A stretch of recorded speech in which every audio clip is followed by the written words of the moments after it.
Hoje eu vou trazer para vocês uma leitura rápida sobre a origem do medo, segundo Eckhart Tolle, no livro O Poder do Agora, um guia para a iluminação espiritual, e também a consciência como caminho para escapar do sofrimento.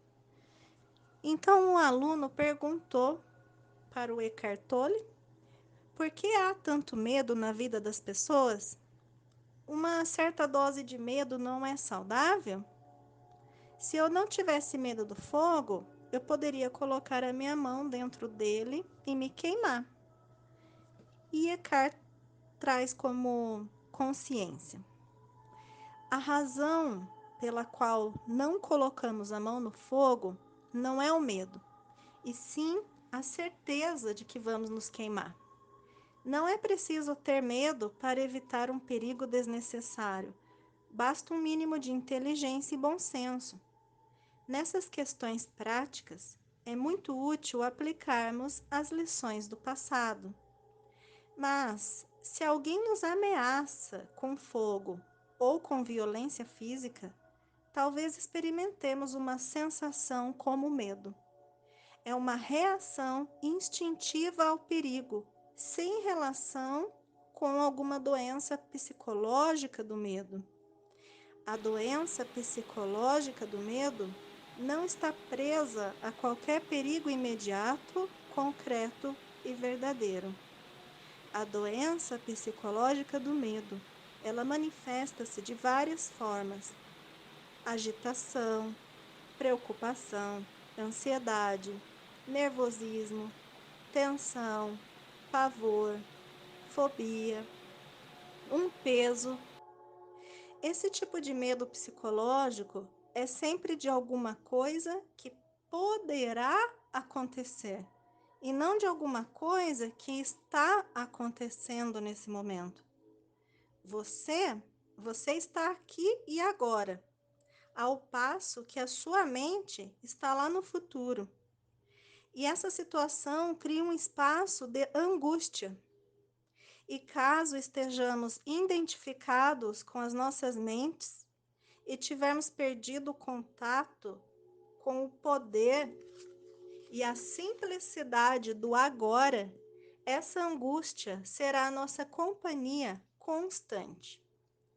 Podemos sempre lidar com uma situação no momento em que ela se apresenta, mas não podemos lidar com algo que é apenas uma projeção mental. Não podemos lidar com o futuro. Não podemos lidar com essa projeção mental.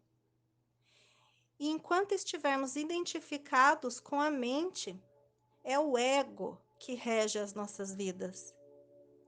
Por conta da sua natureza ilusória e apesar dos elaborados mecanismos de defesa, o ego, ele é inseguro e ele vê a si mesmo sob constante ameaça. E é esse o caso aqui. Mesmo que o ego seja muito confiante em sua forma externa, por dentro ele é extremamente inseguro. Tudo está sob uma constante ameaça, inclusive ele mesmo. Então, agora lembre-se que uma emoção é a reação do corpo à mente. E que mensagem o corpo está recebendo permanentemente do ego, o falso eu interior construído pela mente? A mensagem é: perigo, estou sob ameaça. E qual é a emoção gerada por essa mensagem permanente? Medo, é claro. O medo parece ter várias causas. Tememos perder, falhar, nos machucar, mas em última análise, todos os medos se resumem a um só: o medo que o ego tem da morte e da destruição. Para o ego, a morte está bem ali na esquina.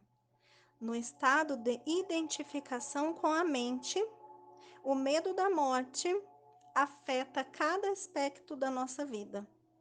Por exemplo, mesmo uma coisa aparentemente trivial ou, abre aspas, normal, como a necessidade de estar certo em um argumento e demonstrar a outra pessoa que ela está errada, como num caso em que a gente está defendendo a posição mental com a qual nos identificamos, tudo isso acontece por causa do medo da morte. Se estivermos identificados com uma atitude mental e descobrirmos que estamos errados, o nosso sentido do eu interior, baseado na mente, corre um sério risco de destruição. Portanto, assim como o ego, a leitura é: você também não pode errar, porque errar significa morrer. Errar para o ego, para o falso eu interior, é morte. Muitas guerras foram disputadas por causa disso e inúmeros relacionamentos foram destruídos. Uma vez que não estejamos mais identificados com a mente, não faz a menor diferença para o nosso eu interior estarmos certos ou errados. Assim, a necessidade compulsiva e profundamente inconsciente ou até mesmo consciente de sempre estar com a razão é uma forma de violência. E quando nós perdemos essa necessidade, tudo isso desaparece. Você poderá declarar de modo calmo e firme como você se sente ou o que você pensa a respeito de algum assunto, mas sem agressividade, sem qualquer tipo de defesa. O sentido do eu interior, ele passa a se originar de um lugar profundo e verdadeiro dentro de você, e não mais da sua mente. Tenha cuidado com qualquer tipo de defesa dentro de você. Você está se defendendo de quê? De uma identidade ilusória, de uma imagem em sua mente, de uma entidade fictícia? Ao trazer esse padrão à consciência, ao testemunhá-lo, você deixa de se identificar com ele. Sob a luz da sua consciência, o padrão de inconsciência irá se dissolver rapidamente. E esse é o fim de todos os argumentos e jogos de poder tão prejudiciais aos relacionamentos. O poder sobre os outros é a fraqueza disfarçada de força. O verdadeiro poder, ele é interior e ele está à sua disposição agora. O medo será uma companhia constante para qualquer pessoa que esteja identificada com a mente, identificada com seu ego e, portanto, desconectada do seu verdadeiro poder, o eu profundo enraizado no ser. O número de pessoas que conseguiram alcançar o ponto além da mente ainda é pequeno, o que nos leva a presumir que virtualmente todas as pessoas que você encontrar ou conhece vivem em um estado permanente de medo.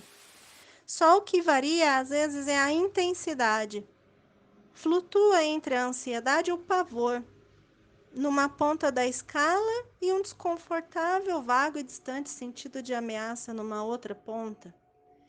Muitas pessoas só tomam consciência disso quando o medo assume uma das suas formas mais agudas. E a busca do ego pela plenitude, um outro aspecto do sofrimento emocional, é uma profunda sensação de falta, de incompletude, de não se sentir inteiro. Em algumas pessoas isso é consciente, em outras não. Quando se está consciente, a pessoa tem uma sensação inquietante de que não é respeitada ou boa o bastante. Na forma inconsciente, essa sensação se manifesta indiretamente como uma ansiedade, um anseio, uma necessidade ou uma carência intensa. Assim, empenham-se em possuir propriedades, dinheiro, sucesso, poder, reconhecimento, um relacionamento especial para se sentirem melhor e mais completas. Porém, mesmo quando conseguem todas essas coisas, percebem que o buraco ainda está ali e não tem fundo. As pessoas veem então que realmente estão em apuros, porque não podem mais se enganar. Na verdade, elas continuam tentando agir como antes, mas isso se torna cada vez mais difícil. Enquanto o ego dirige a sua vida, você não consegue se sentir à vontade, em paz ou completa, exceto por breves períodos, quando, por exemplo, você acaba de ter um desejo satisfeito. Mas o ego, ele precisa de alimento e proteção o tempo todo.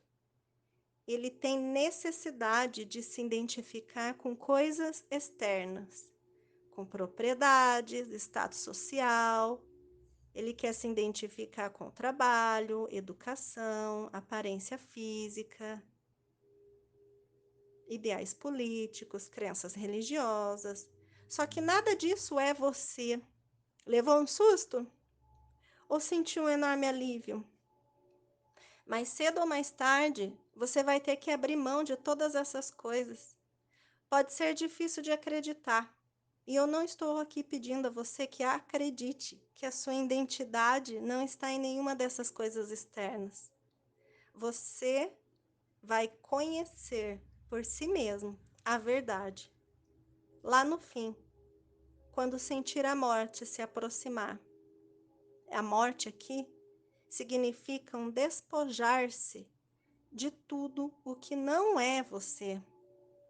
O segredo da vida é morrer antes que você morra e descobrir que não existe morte.